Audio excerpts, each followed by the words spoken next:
Much of the history of Johns Island, South Carolina, settled in 1844, is characterized by large plantations that were owned by affluent white families which dominated the island. Due to this, much of the population during this time were enslaved African Americans.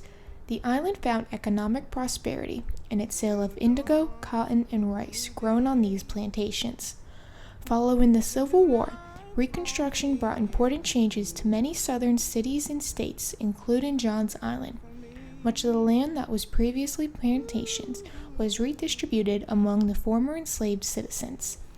Despite the challenges they faced, such as exploitative farming practices, including sharecropping or tenant farming, the African Americans on the island were able to build their own community with the construction of houses and various establishments, including shops and churches. Despite these advancements, the end of Reconstruction in the South gravely impacted many people living on Johns Island.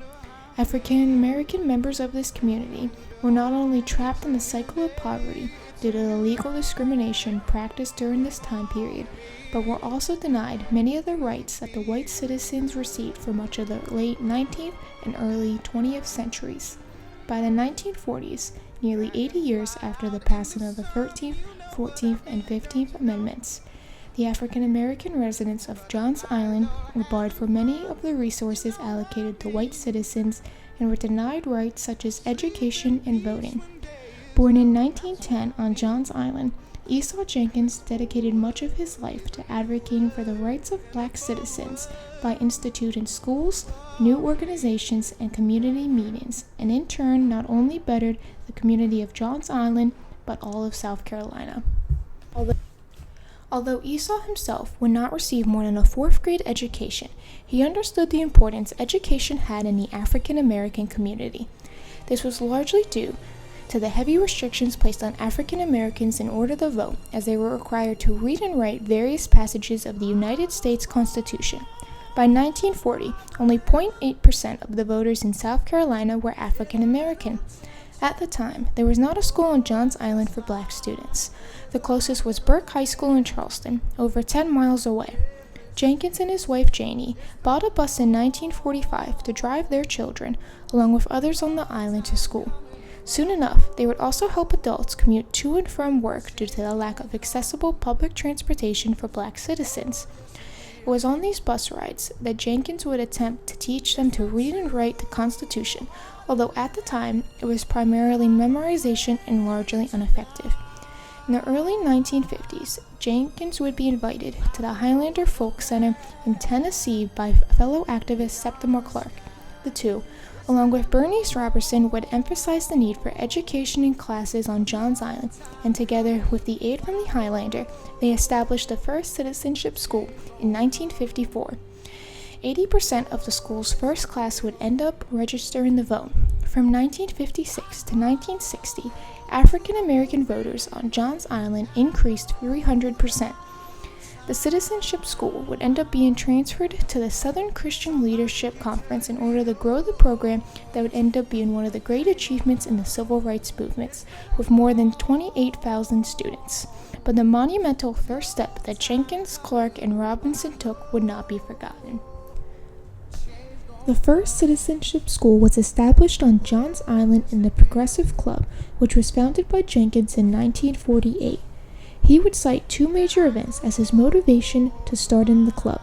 One was where two African Americans accidentally ran over a white man's dog, which resulted in him fatally shooting the passenger of the vehicle, although he was never charged. The second incident occurred when Sammy Grant, an African American citizen, was shot for kicking at a dog that was attacking him.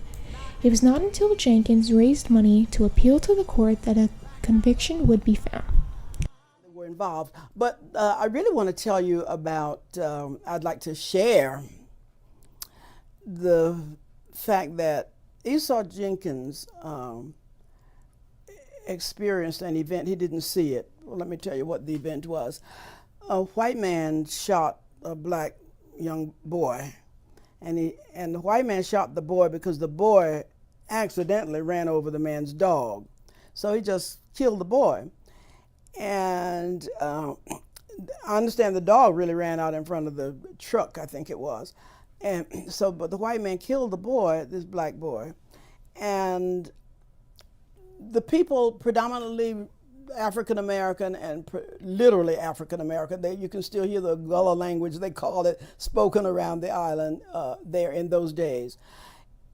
And Esau realized that something was wrong with that picture, because the people of John's Island didn't rise up in righteous indignation when this man decided to just shoot the boy, and nothing happened.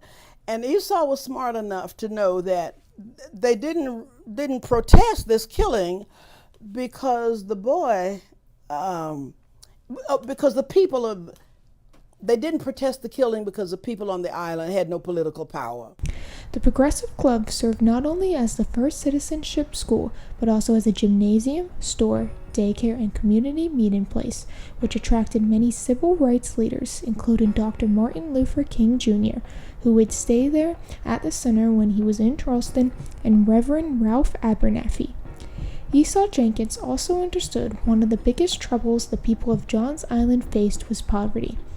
The African American residents were unable to take out loans to pay any debts or buy homes, and Jenkins knew this. As a result, he and a small group of others founded the CO Federal Credit Union in 1966. It sought to provide low-income residents of the community with access to financial services previously denied to them through both the state and other organizations. Although black home ownership had been increasing since 1910 in the U.S., in 1950, the black ownership rate was only at 38%. Jenkins Federal Credit Union hoped to aid some of this issue, among others in the Low Country of South Carolina. The Federal Credit Union ultimately succeeded with its goal, as for over 50 years, the union would be able to provide over $10 million worth of loans to citizens in order to help them afford home purchases and repairs, car purchases, and legal funds, among other reasons. For the 50 years it was in operation, the CO Federal Credit Union served as only one of two banks designed for low-income residents in all of South Carolina. While Jenkins is most well known for his influence in the establishment of the citizenship schools and the CO Federal Credit Union, he was also instrumental in starting several nonprofits on John's Island. He was one of the founders of the Rural Mission Incorporated, which provided services for seasonal farm workers, and in the early 1970s, the organization received $96,000 for the Office of Economic Opportunity in order to start a health clinic to serve the Sea Islands of Charleston County, South Carolina, and would later become known as the Sea Island Comprehensive Healthcare Corporation. Jenkins also organized the Citizens Committee of Charleston in 1959, which helped to start the first Head Start Center in Charleston, which achieved many of its goals, including influencing Charleston's sanitation department to hire its first black bus drivers. Some of Jenkins' organizations are still operating today, and the ones that are not are preserved for their legacy in the community.